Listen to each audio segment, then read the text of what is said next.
नमस्कार, आप देख रहे हैं द इंडियन टीवी न्यूज और मैं हूं आपके साथ ज्योति पांडे। यहां हम आपको दिखाएंगे हर राज्य की महत्वपूर्ण और बड़ी खबरें। तो चलिए शुरुआत करते हैं कुछ खास खबरों से। राव राजेंद्र सिंह ने नारायणपुर उपखंड की ग्राम पंचायतों का किया दौरा। नारायणपुर उपखंड क्षेत्र में शुक्रवार को जयपुर ग्रामीण लोकसभा भाजपा पार्टी प्रत्याशी राव राजेंद्र सिंह ने विजयपुरा ग्राम पंचायत से अपना चुनावी दौरा शुरू किया। उन्होंने ने बामनवास कांकड़, मुंडावरा, कानपुरा लौज, अजबपुरा, गढ़ी, खरखड़ी कल्ला, चांदपुरी, कौलाहेड़ा ग्राम पंचायतों का सघन दौरा कर नारायणपुर में जनता को संबोधित किया, जहां राव राजेंद्र सिंह, बानसूर विधायक देवी सिंह शेखावत, महेंद्र यादव का फूलों की माला साफा पहनाकर उनका स्वागत किया। उसके बाद नारायणपुर ग्राम पंचायत उपखंड मुख्यालय पर अपना चुनाव कार्यालय का उद्घाटन किया। सभी जगह राव राजेंद्र सिंह का स्वागत किया गया। नारायणपुर से पत्रकार प्रदीप जांगिड़ की रिपोर्ट। विश्वास बदल कर रख देंगे और आपके दिलों का एहसास बदल कर रख देंगे। यूं तो अकेला तना शिखर नहीं चढ़ सकता दोस्तों, लेकिन ऐसा ही आपका समर्थन रहा तो आने वाली 19 तारीख को इतिहास बदल कर रख देंगे, इतिहास बदल कर रख देंगे। देखिए, आदमी व्यक्ति से बड़ा उसका व्यक्तित्व होता है। तो राव साहब का व्यक्तित्व इतना ऊंचा है कि उनका 36 कौम भी उनका सम्मान करती है और वो भी सबका सम्मान करते हैं। ऐसे हमारे राव साहब हैं। राव राजेंद्र सिंह जी को हमारे केंद्रीय नेतृत्व ने जयपुर ग्रामीण लोकसभा का प्रत्याशी बनाया। इसके लिए हम राष्ट्रीय नेतृत्व को बहुत बहुत आभारी देते हैं, धन्यवाद देते हैं। नरेंद्र बड़े वाली मोहर है ना, फार ली अब लोकसभा की बात सबसे बड़ी मोहर है। कोटपुतली में माननीय प्रधानमंत्री जी आए थे, मैं मंच पर खड़ा था, देवी सिंह जी मंच पर बैठे हुए थे। मैं जब बड़ा उल्टा नेता हूं ना भाई जी, कड़म्बा का चेहरा देखते रोज हूं, कड़ी ने देख रहा है, कहीं कड़ी राम राम कहीं ले रहा है, कहीं कौन ले रहा। लेकिन जब मोदी जी आया तो भाई जी मैं 2 मिनट में समझ गो राव साहब कड़ी देखने लग गया। मैं समझ गो, मैंने कहा हिंदुस्तान में वो 5 लोग जो मोदी जी के साथ में रहते हैं, लोकसभा चुनाव जीतने के बाद राव साहब उस 5 लोगों में शामिल होकर हिंदुस्तान के पूरी संगठन का और सरकार का फैसला करने वाले हैं कि आपका और हमारा भाग्य साथियों।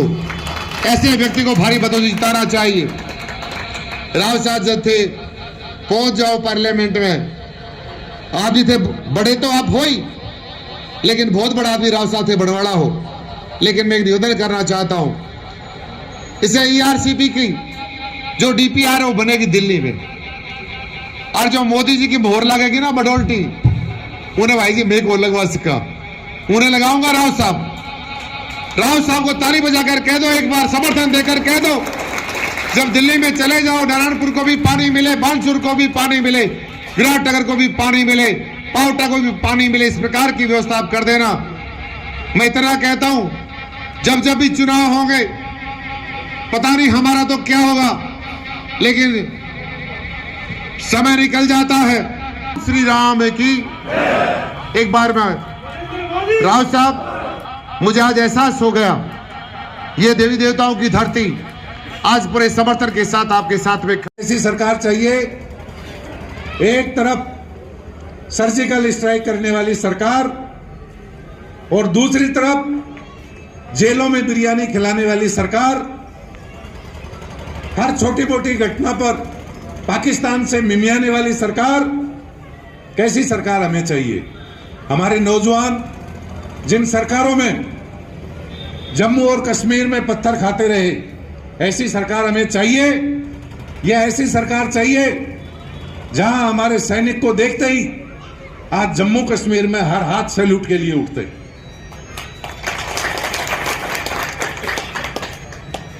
इस एक देश में 2 विधान देने वाली सरकार चाहिए, या 370 धारा खत्म करने वाली सरकार चाहिए। इस राज्य में पेपर लीक करने वाली सरकार, जिस सरकार के 5 साल में 19 पेपर हों और 19 में से 17 लीक हो जाएं और 2 की खबर नहीं आई, पता नहीं वो भी हो गए होंगे। या ऐसी सरकार जिसने 3 परीक्षाएं की और कोई भी पेपर लीक नहीं हुआ। एक ऐसी सरकार जो 2051 तक ERCP योजना लागू करने की बात करती हो। यह ऐसी सरकार जो 2029 तक पूरा ARCP का कार्य करने का वादा करती है। भारत को 11वें नंबर से तीसरे नंबर पर लाने वाले प्रधानमंत्री मोदी जी आने वाले समय में भारत बहुत तेजी से बढ़ रहा है, ये हम एहसास करते हैं, क्योंकि मैं एक व्यापारी भी हूं और मुझे पता चलता है कि बाजार में किस तरह हर चीज की डिमांड बढ़ी हुई है। आज कार खरीदने जाओ तो कार नहीं मिलती।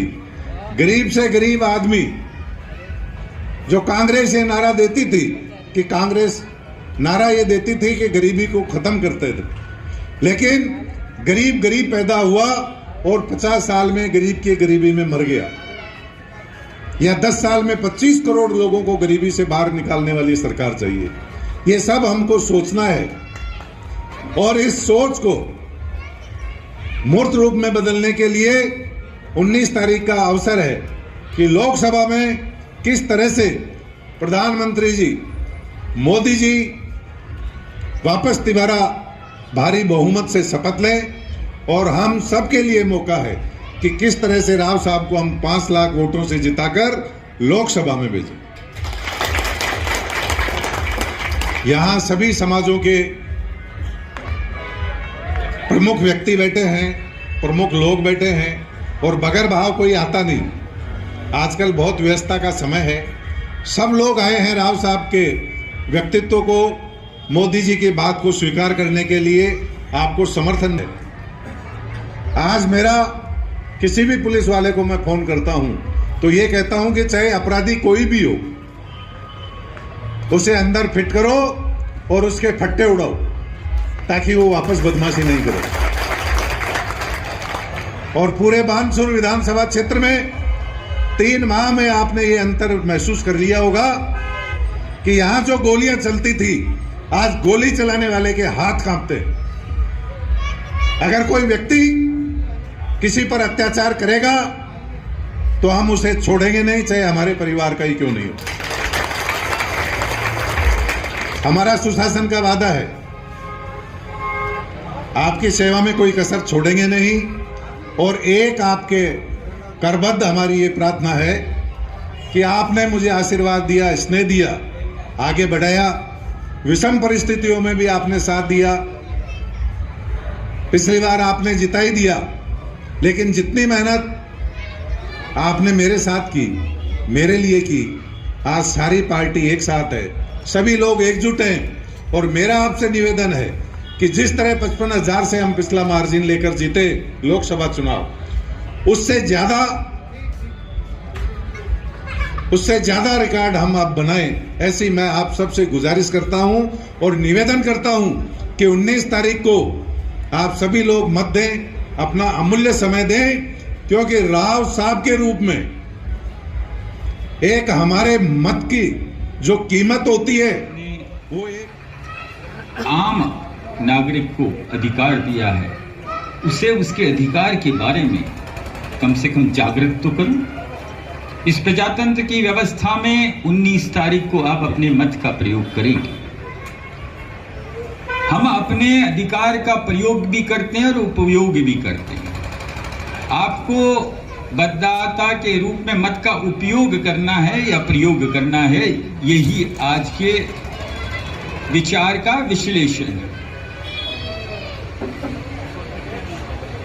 इस जनतंत्र की प्रयोगशाला में अगर आपने अपने मत का प्रयोग किया तो हो सकता है आपका निर्णय विचलित हो जाए, लेकिन अगर आपने अपने मत का सदुपयोग कर लिया तो प्रजातंत्र की व्यवस्था में भारत पुनः सुरक्षित हो जाएगा।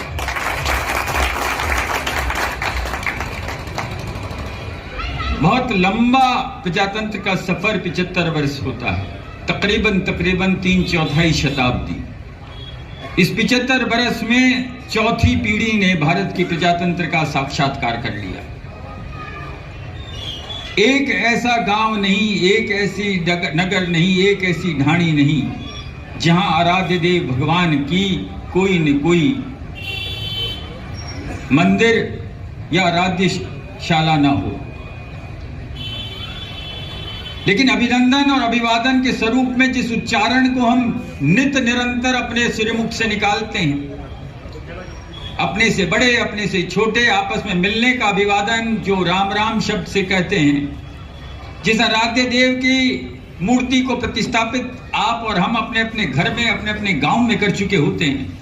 इस 75 बरस में जब भारत आजाद हुआ, उस वक्त जितने मंदिर थे उससे तकरीबन 1000 गुना ज्यादा मंदिर आज हैं। लेकिन एकमात्र मंदिर जो भगवान राम की स्वयं की नगरी, स्वयं की जन्मस्थली पे होना चाहिए था, उसको बनने में 75 बरस लग गए। इस 75 बरस में आपने तकरीबन 60 बरस किसी एक ऐसे राजनीतिक दल को अवसर दिया कि जिसने देश का और कई प्रदेशों का प्रशासन और शासन किया। पहली बार 2019 में आपने भारतीय जनता पार्टी के स्वयं की बहुमत की सरकार का निर्वाचन किया। संसद में सांसद की संख्या 300 से पार गई और जैसे ही वो 300 से पार गई, अयोध्या में राम मंदिर बन के तैयार हो गया। और हमारा आराध्य देव, इस मनुष्य को मर्यादा प्रदान करने वाला शिरस्त नारायण स्वयं पहली बार 17 तारीख को अपनी रामनवमी अपने नगर, अपने घर में मनाएगा। आप सबका स्वागत है, आप सबका अभिनंदन है। अब मुझे नहीं मालूम देवी सिंह जी, लेकिन सतबीर, मैं एक बात से बहुत परेशान हूं। कोई भी मंदिर हो उसका भंडारा जरूर होता है, आपके यहां भी होता होगा, मेरे यहां शाहपुरा में यहां अलग भंडारे आप खूब करते हो। अगर एक नगर में 5 मंदिर है तो 5 भंडारे होते। अपने अपने मंदिरों का अपने अपने आराध्य देव, लोक देवताओं के भंडारे होते हैं, इसमें कोई अतिशोक्ति तो नहीं है। रामनवमी का पहली बार भंडारा आपके अयोध्या में होगा 17 तारीख को होगा। आप इतने कमजोर वाणी से क्यों बोल रहे हैं? होगा ना। और प्रजातंत्र का भंडारा 19 तारीख को होगा।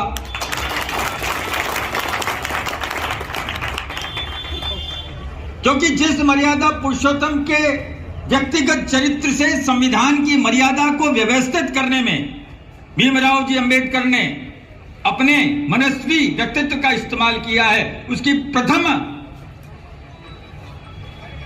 कागज का चित्रण राम दरबार। मूल रूप से जो संविधान की प्रति है ना, जो पहली प्रति छपी, अधिकृत प्रति छपी, आज भी संसद के आर्काइव्स में है। पहला पृष्ठ पे जो चित्र है वो संपूर्ण राम के दरबार का है। दुर्भाग्य है कि प्रतिपक्ष आज आपसे मत मांगने आ रहा है, उसने उसी राम के दरबार में उसी राम की मर्यादा को तार तार कर दिया, राम को अपने अयोध्या से ही बेघर कर दिया। और जब जब राम का नाम आता था तो उंगली उठती थी कि ये सांप्रदायिक तनाव फैलाते हैं। अरे राम की मर्यादा तो वो है कि सांप्रदायिक तनाव फैलाना दूर रहा, उसने जीव को एक कर दिया। जामवंत की जरूरत पड़ी तो जामवंत का साथ लिया, शबरी की जरूरत पड़ी तो शबरी का साथ लिया, गरुड़ की जरूरत पड़ी तो गरुड़ का साथ लिया, और जहां वानर की जरूरत पड़ी तो हनुमान का साथ लिया। उस मर्यादा पुरुषोत्तम ने तो समस्त जीव की मर्यादा को एक करके और अधर्म के खिलाफ लड़ाई लड़ी थी। तुम किस मर्यादा की बात कर रहे हो?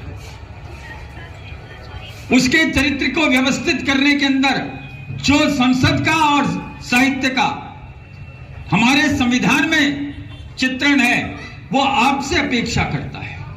वो आपसे अपेक्षा करता है कि जिसको हम दान कहते हैं वो कभी स्वार्थ भावना से परिपूर्ण नहीं होना चाहिए, इसलिए इस मत को दान कहते हैं।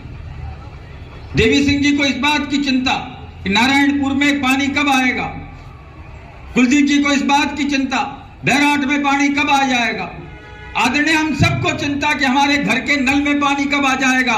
लेकिन मुझे चिंता इस बात की कि श्री विग्रह राम का दिया हुआ मनस्वी जीव का पानी इस मतदाता में कब आ जाएगा।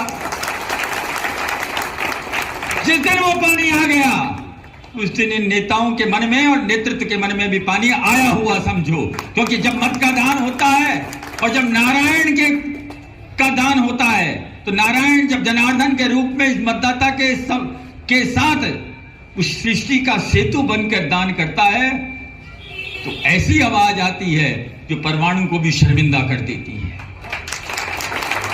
इस अद्भुत परिदृश्य का एक साक्षात्कार मैं भी कर रहा हूं। कहते हैं नर में नारायण, और नर का नारायण नारायणपुरी में रहता हो। इतना अद्भुत परिदृश्य तो मेरे को आज से पहले देखने को नहीं मिला। हे नर, हे नारायण, तेरे ही नारायणपुरी में तेरा स्वागत करता हूं, अभिनंदन करता हूं। विवश हूं इस बात का कि मुझे वाणी पर भी पैमाना लगा हुआ है, मेरे शब्द की भी सीमा है, लेकिन मेरे कृत्य की कोई सीमा नहीं है। जिस दिन तुम्हारे आशीर्वाद से पल्लवित हो जाऊंगा, परवान ऐसा चढ़ूंगा कि आकाश की ऊंचाई और उसका पैमाना कम हो जाएगा, लेकिन जनप्रतिनिधि के दायित्व का पैमाना वो खड़ा कर दूंगा कि जनता ये सोचे कि जनप्रतिनिधि किसे कहते हैं।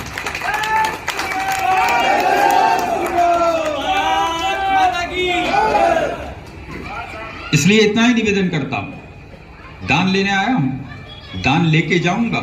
क्षत्रिय के घर में पैदा हुआ हूं, बलिदान देके जाऊंगा, लेकिन एक एक कण का वापस परिश्रम से प्रायश्चित करता हुआ वापस अपने कर्म क्षेत्र से तुम्हें वापस देके जाऊंगा। यही मेरा आपसे वादा है, यही मैं विश्वास दिलाता हूं। आशा करता हूं मेरी प्रार्थना को स्वीकार करोगे।